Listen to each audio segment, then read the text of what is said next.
Hello प्यारे बच्चों, कैसे हो सभी? आई होप सभी बहुत अच्छे से होंगे। हम कर रहे हैं अपनी बुक हनी ड्यू।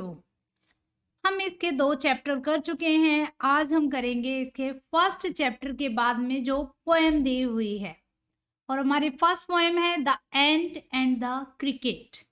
एंट का मतलब आते ही सभी बच्चे समझ गए होंगे। एंट जो होती है एक छोटी सी चींटी होती है। एंड द क्रिकेट, क्रिकेट का मतलब हो गया टीडा या झिंगुर। तो ये बहुत ही इंटरेस्टिंग, बहुत ही प्यारी सी स्टोरी है। और इस स्टोरी के माध्यम से जो पोएट है वो है हमें बहुत ही सिग्निफिकेंट, बहुत ही इम्पोर्टेंट मैसेज देना चाहते हैं। और उन्होंने बहुत ही अच्छे से वो मैसेज हमें इस पोएम के थ्रू कन्वे किया है। तो चलो स्टार्ट करते हैं अपनी poem. A fable is a story. Fable जो होती है, ये पोएम जो है ये एसोप की एक फैबल है। और फैबल क्या होती है? फैबल एक कहानी होती है, एक स्टोरी होती है, often with animals as characters that conveys a moral. Fable जो होती है कहानी होती है, लेकिन उस कहानी में जो कैरेक्टर होते हैं, जो उस कहानी में जो उसकी भूमिका प्ले करते हैं किसी भी जीव की, तो वो कैरेक्टर जो होते हैं वो एनिमल्स होते हैं दैट कन्वे मोरल, जो हमें कोई ना कोई नैतिक शिक्षा देते हैं, किसी ना किसी एथिकल वैल्यू के बारे में हमें बताते हैं। This poem about an ant and a cricket contains an idea for reaching significance. ये जो पोएम है एक ऐसी एंट और क्रिकेट के बारे में है जो एक ऐसा आइडिया, एक ऐसा विचार रखते हैं जो फार रिचिंग सिग्निफिकेंस है, यानी जो हमारे भविष्य के लिए, हमारे लिए बहुत ही इम्पोर्टेंट है। फार रिचिंग का मतलब बहुत दूर की सोच रखने वाला, which is as true of a four-legged cricket as of a two-legged one। ये बिल्कुल हर किसी के लिए इम्पोर्टेंट है, चाहे वो फोर लेग्ड क्रिकेट हो या फिर to legged one. To legged one का मतलब हो गया यहाँ से ह्यूमन बीइंग के बारे में बोला गया है। फोर लेग्ड वो कह रहे हैं कि कुछ क्रिकेट जो होते हैं फोर लेग्ड के होते हैं, चार उनके हाथ पैर टांगे होती हैं, और कुछ टू लेग्ड होते हैं। टू लेग्ड का मतलब हो गया ह्यूमन बीइंग। कुछ दो लेग वाले जो ह्यूमन बीइंग है उनके लिए भी स्टोरी बहुत ही इम्पोर्टेंट है, बहुत ही सिग्निफिकेंट है। Surely you have seen a cricket that has two legs. बिल्कुल आपको विश्वास होगा कि जो भी आपने क्रिकेट देखे हैं, विश्वास से श्योरली उसके दो ही लेग्स होते हैं। कौन से क्रिकेट के? जो ह्यूमन बीइंग्स होते हैं।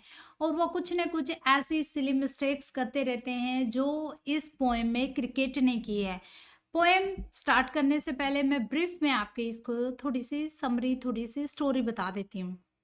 क्रिकेट जो होता है वो समर सीजन में, स्प्रिंग में मौज मस्ती करता है, गाना गाने में अपना टाइम बिता देता है। और उसी टाइम जो एंट होती हैं, जो चींटी होती हैं, वो पूरा टाइम क्या करती हैं? हार्ड वर्क करती हैं, बिजी रखती हैं अपने आप को, जो उनका अपने फूड को स्टोर करने के लिए, ताकि कोई दूसरा मौसम आए, विंटर आए या फिर रेन आए, तो हम उसमें अपना जो स्टोर किया हुआ खाना है उसको यूज कर सकें। तो ये पोएम इसी बारे में है कि कैसे लोग टाइम बिता देते हैं क्रिकेट की तरह। एक तरह से ये इनडायरेक्टली हमें मैसेज दिया गया, हमें वो मैसेज कन्वे किया है कि क्रिकेट की तरह हम भी बहुत सारा टाइम वेस्ट करते हैं। जब हमारा स्टडी का टाइम होता है उस टाइम हम मूवी देख रहे होते हैं, गेम खेल रहे होते हैं, लेकिन जैसे ही एग्ज़ाम पास में आते हैं तो हमें ये लगता है हो ये क्या हो गया, मेरे पास तो बहुत ही कम समय रह गया, अब मैं कैसे पढूँ, इतना बड़ा सिलेबस है, कोई मुझे जल्दी से नोट्स दे दे या मेरा ये होमवर्क कर दे। तो सेम चीज़ें हम इस पोएम में फील करेंगे through cricket and ant. A silly young cricket accustomed to का मतलब हो गया हैबिट हो जाती है, जिसको हैबिचुअल जो एक्शन करते रहते हैं, हैबिट या यूज्ड टू जो आदत हो जाती हैं। अ सिली यंग क्रिकेट, एक सिली क्यों कहा गया उसको? क्योंकि वो फुलिशली एक्ट करता है, कुछ ना कुछ ऐसा बिहेव वो करता है जिसकी वजह से वो सिली लगता है, मूर्ख लगता है। अकस्टम्ड टू सिंग, जिसको गाने की आदत थी, through the warm sunny months of gay summer and spring, gay का मतलब हो गया है यहाँ पर मौज मस्ती, खुश मिजाजी वाले, जो फुल ऑफ फन होता है, वो ऐसा मौसम जो बहुत ही गर्म है, सनी है, जिसमें सूरज बहुत ब्राइट चमक रहा है। ऐसे स्प्रिंग और समर वाले मौसम में, गर्मी और जो बसंत का मौसम है, जब चारों ओर इतना सुहाना, बसंत में क्या होता है, स्प्रिंग में बसंत, स्प्रिंग का मतलब होता है बसंत। बसंत में सब जगह फूल पत्ते खिले होते हैं, फ्लावर्स खिले होते हैं, पत्तियाँ ही होती हैं पेड़ों पे, सारी जगह बहुत ही सुहाना मौसम होता है। ऐसे मौसम में क्रिकेट को गाने की आदत थी, वो पूरा टाइम मौज-मस्ती में गा कर बिताता है। Began to complain when he found that at home his cupboard was empty and winter was come. लेकिन जैसे ही वो घर पहुंचा, उसने देखा कि उसने घर पहुंचते ही कंप्लेंट का मतलब हो गया शिकायत। उसने कंप्लेंट करना शुरू कर दिया, जैसे उसने अपने घर में पाया कि उसकी कबर्ड जो है बिल्कुल एम्प्टी है, यानी और विंटर वॉज कम, और विंटर आ चुकी है। अब जो समर और स्प्रिंग का जो सीजन था, जिसमें उसको थोड़ा सा हार्ड वर्क कर लेना चाहिए था, अपने लिए कोई शेल्टर, कोई फूड उसने रख लेना चाहिए था, उस टाइम वो क्या कहाँ बिजी था, मौज मस्ती करने में। जैसे हम लोग पढ़ाई के टाइम में, जो अब वाला टाइम है, इसमें हम मौज मस्ती में बिता रहे हैं, और फिर जैसे एग्जाम आएंगे ये लगेगा कि ये हमने ये नहीं पढ़ा, वो नहीं पढ़ा, मुझे तो ये नहीं आता, टीचर ने ये नहीं कराया। तो ऐसे ही ये भी क्रिकेट क्या करता है, कंप्लेंट करना शुरू कर देता है कि ओ ये क्या हुआ, विंटर आ गई और मेरे पास तो अब कुछ नहीं है, मेरी कबर्ड खाली है। बस वह शिकायतें करना शुरू कर देता है। Not a crumb to be found. Crumb का मतलब होता है एक रोटी का टुकड़ा, कर्ण जो होता है। On the snow covered ground not a flower could he see, not a leaf on a tree. अब वो क्या करता है कि उसे तो कहीं भी अब विंटर आ चुकी है, सब जगह पूरा का पूरा जो ग्राउंड है, पूरी जमीन जो है वो स्नो से कवर्ड हो चुकी है, क्योंकि जो हिली एरियाज होते हैं वहां पे तो स्नोफॉल होता ही होता है। क्रम्ब टू बी फाउंड, कि अब तो मुझे कोई भी एक रोटी का टुकड़ा, वैसे तो हम इसको कर्ण और रोटी के टुकड़े के लिए यूज करते हैं क्रम्ब, लेकिन नॉर्मली क्रम्ब का मतलब होता है जो ब्रेड के पीसेज होते हैं ना, छोटे छोटे पीसेज ऑफ ब्रेड, उनको हम बोलते हैं, उन ब्रेड के छोटे टुकड़ों को। कहीं भी अब तो मुझे कोई भी एक ढेला नहीं मिलेगा, एक छोटा सा रोटी का टुकड़ा नहीं मिलेगा, पूरा जो ग्राउंड है वो स्नो से कवर हो चुका है।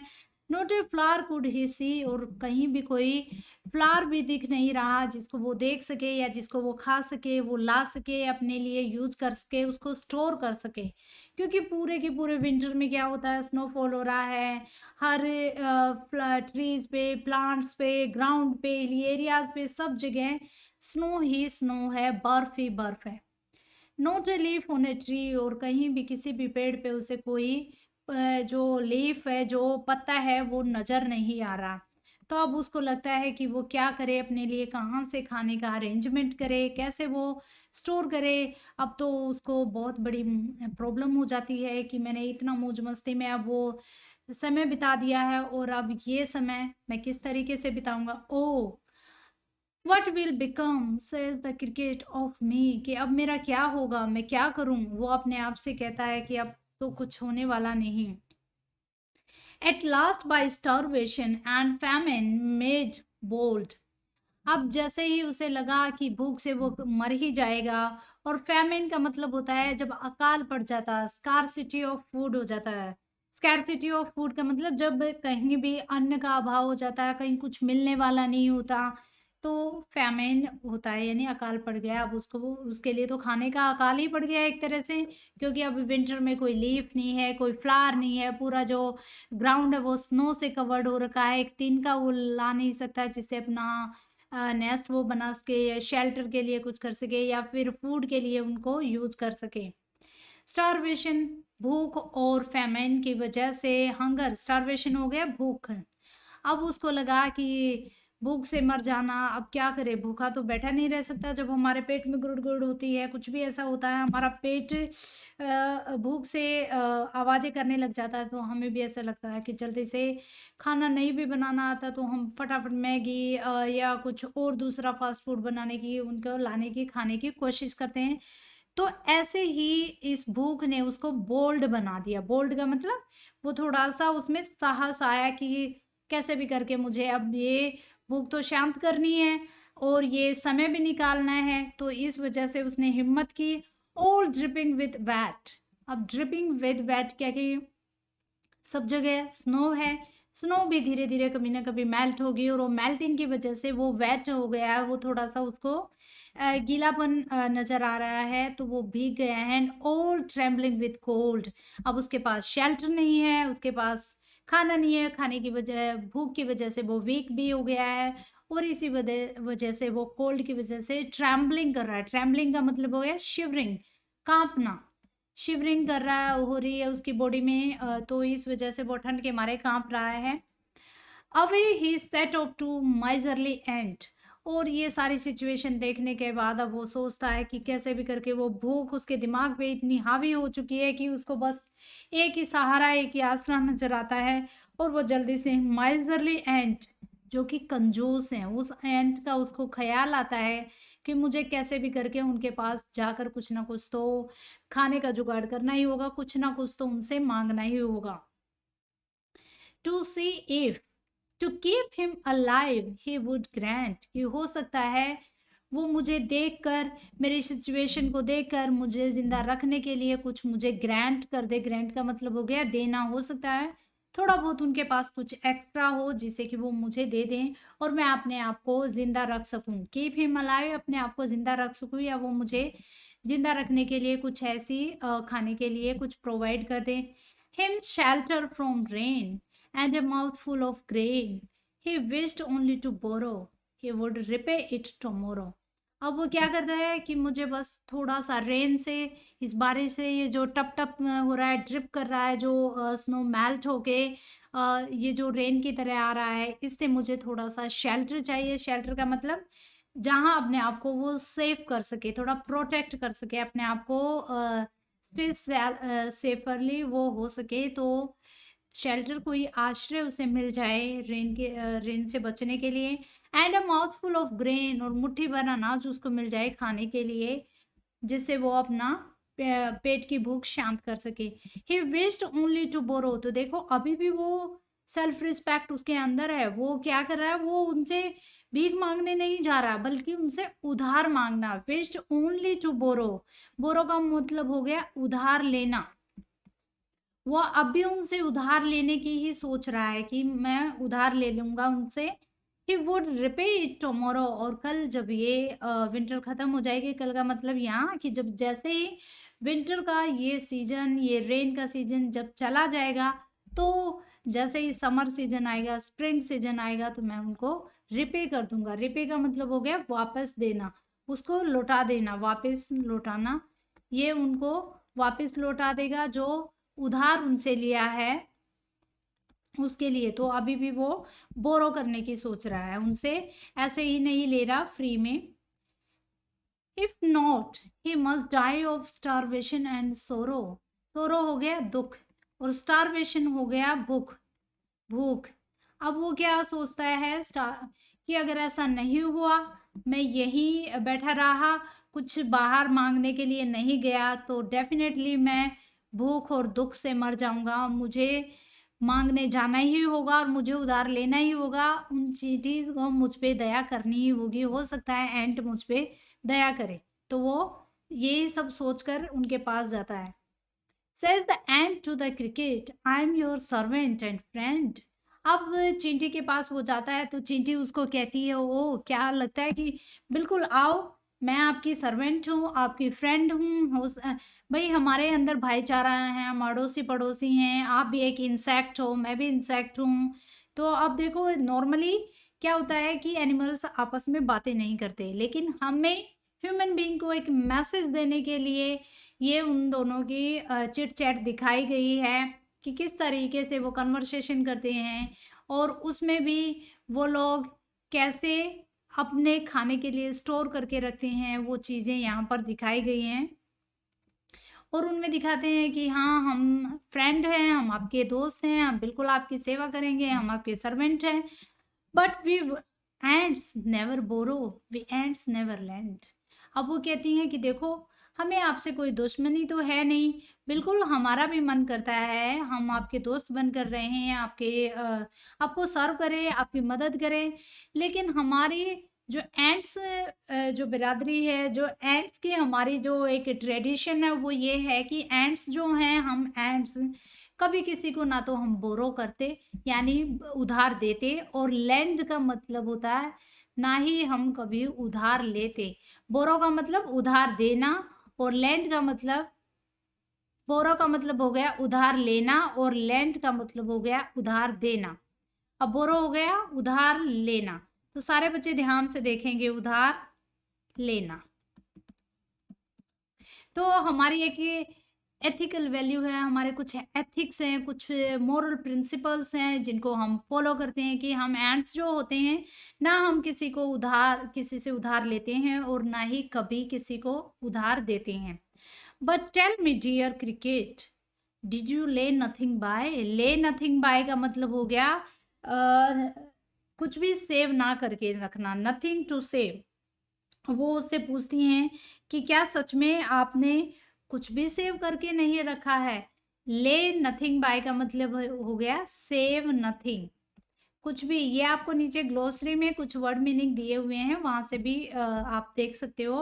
अपनी नोटबुक में उनको नोट डाउन करना है और साथ में वर्ड मीनिंग को लर्न भी करना है।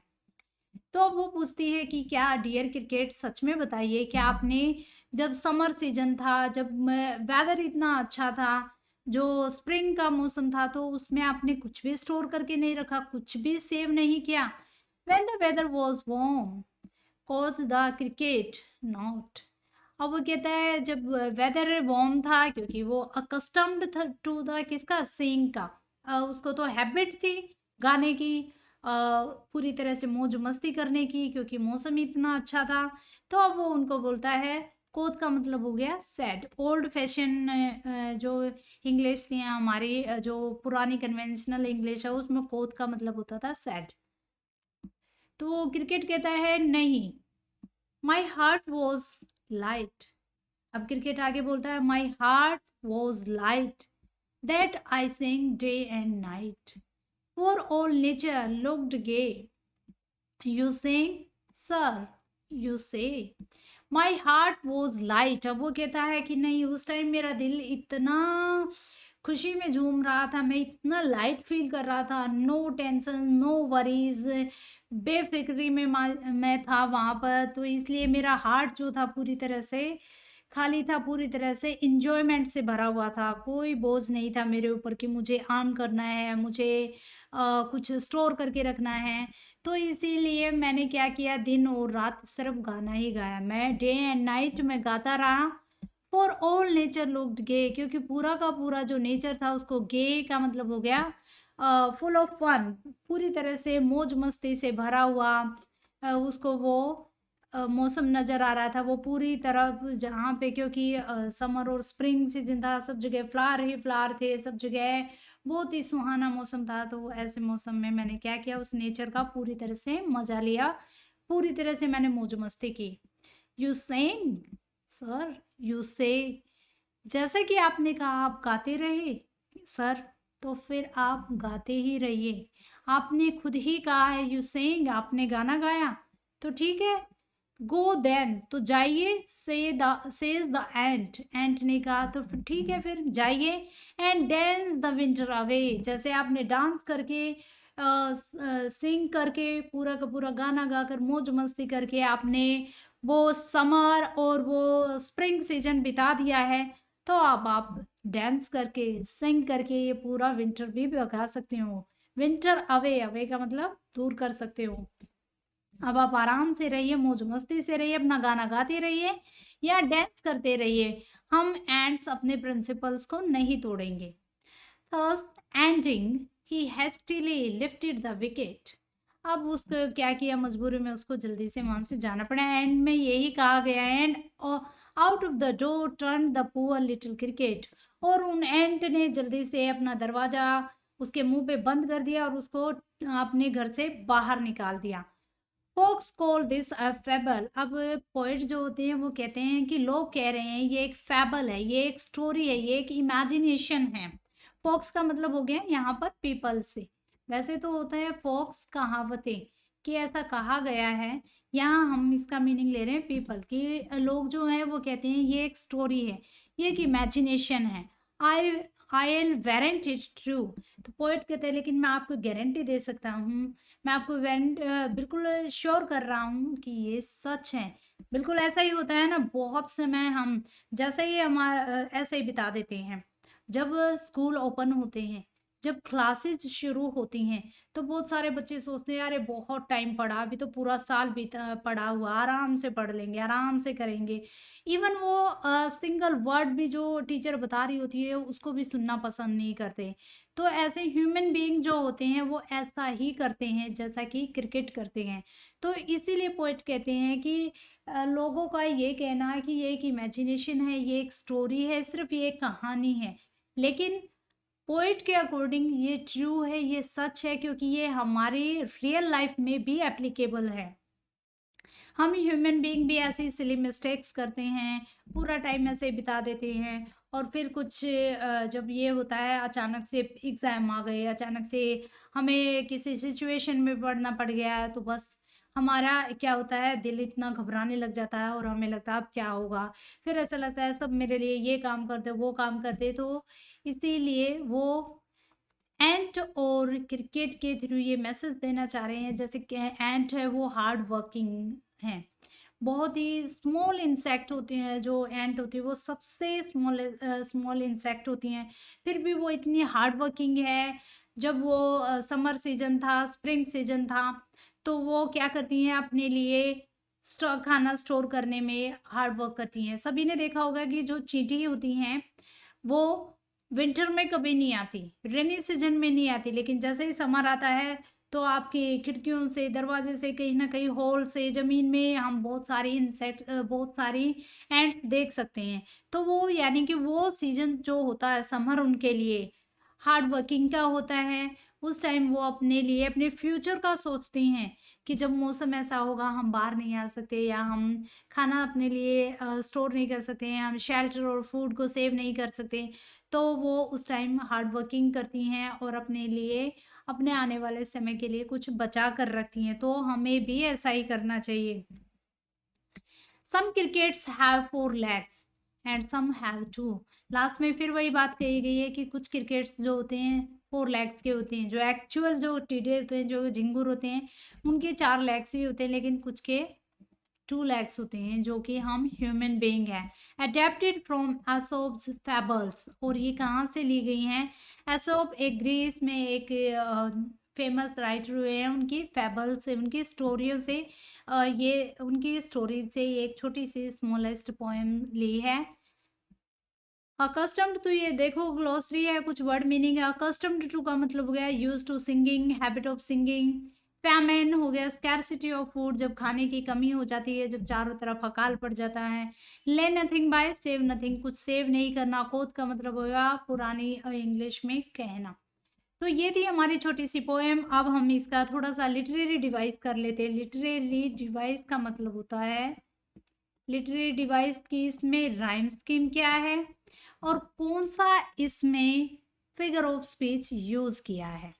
ठीक है, आप लोगों के लिए ये थोड़ा सा मुश्किल होने वाला है लिटरेरी डिवाइस। जिन बच्चों ने 7th या 6th में थोड़ा सा पढ़ा होगा राइम स्कीम, तो वो आराम से इसको आइडेंटिफाई कर लेंगे, राइम स्कीम और फिगर ऑफ स्पीच की कौन सा इसमें फिगर ऑफ स्पीच है, वो हम इसमें देखेंगे। और ये क्या होते हैं, पोएट अपनी पोएम को थोड़ा सा इफेक्टिवली हमें रीड कराने के लिए, थोड़ा सा उसमें इम्पोर्टेंस डालने के लिए, इफेक्ट डालने के लिए कुछ वर्ड्स का हेर फेर कर देता है, कुछ लयात्मकता उसमें ले आता है, ताकि हमें गुनगुनाते हुए उसको पढ़ते हुए इंटरेस्ट आए। तो उसके लिए वो कुछ ये जो यूज करता है उनको हम लिटरेरी डिवाइस बोलते हैं।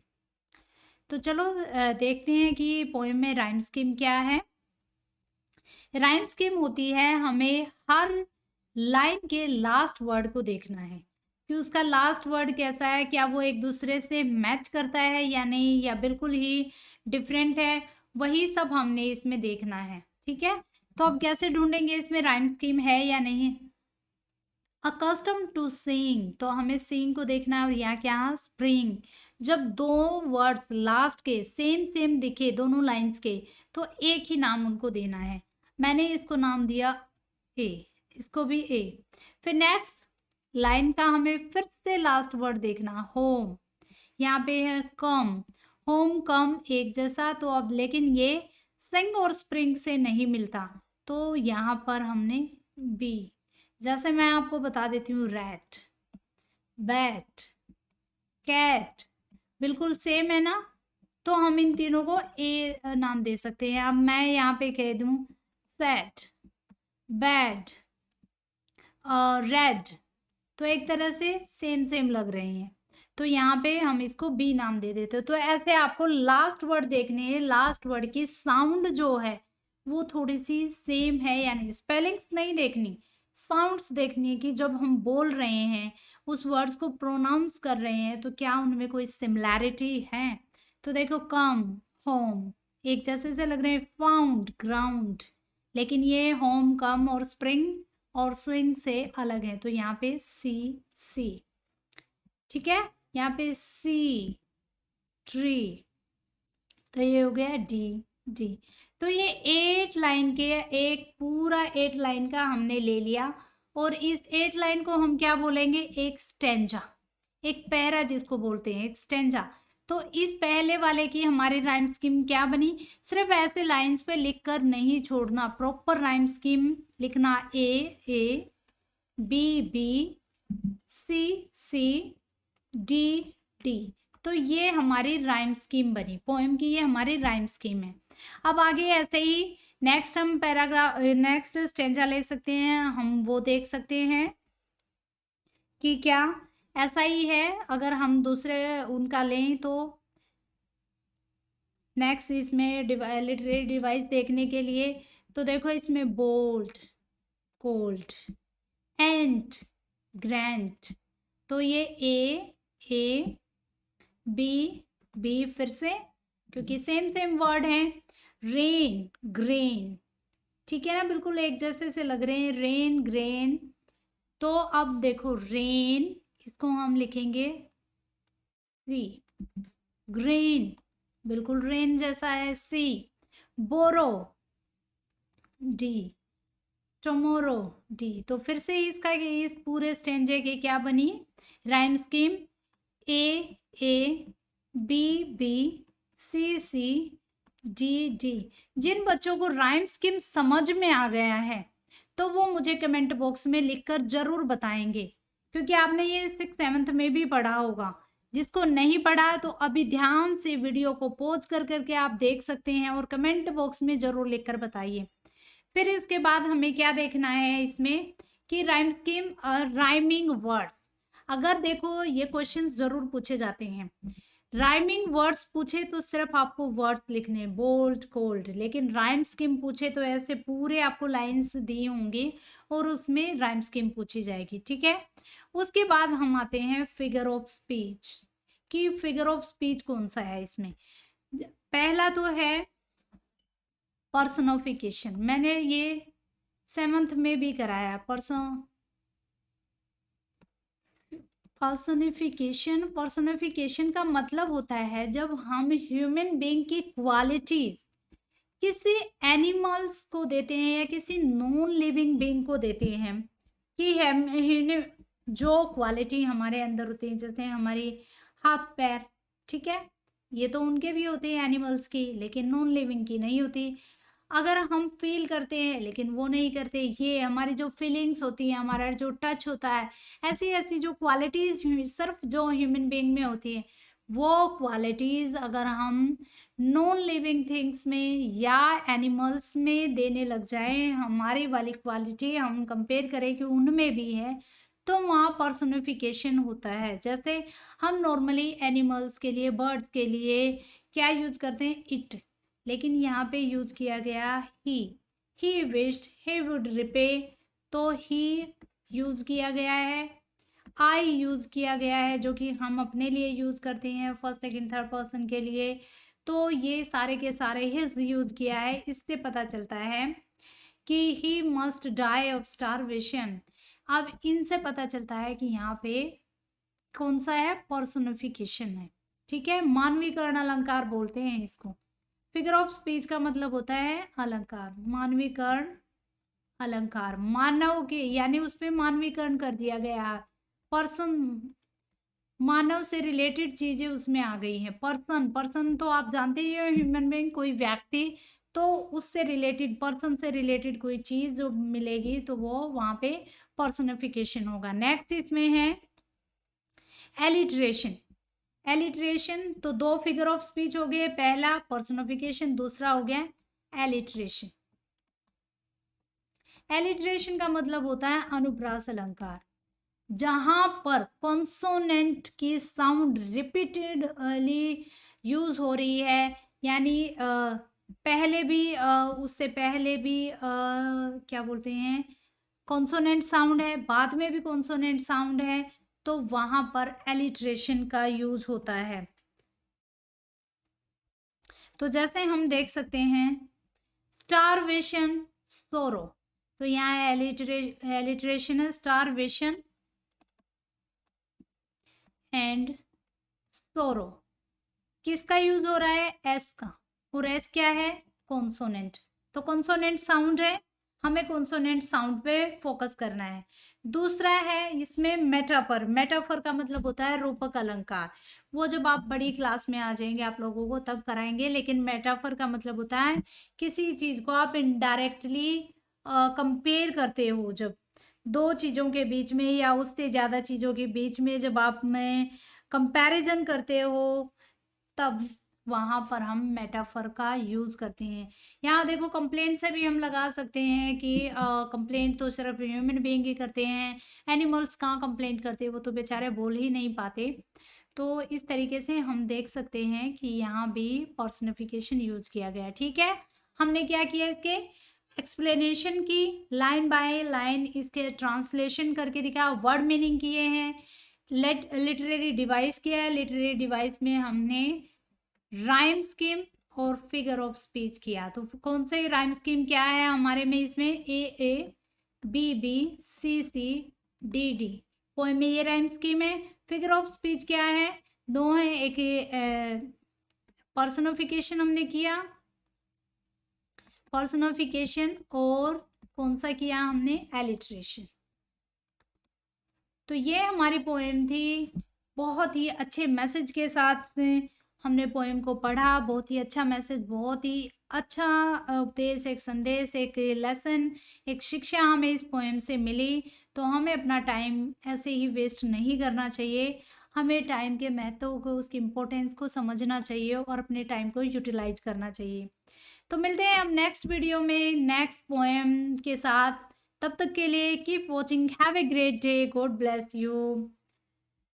वीडियो को लाइक कीजिए, शेयर कीजिए, अगर आपका कोई भी डाउट है तो कमेंट बॉक्स में ज़रूर लिखिए ताकि हम आपके डाउट को क्लियर कर सके। तब तक के लिए thank you, have a great day, God bless you.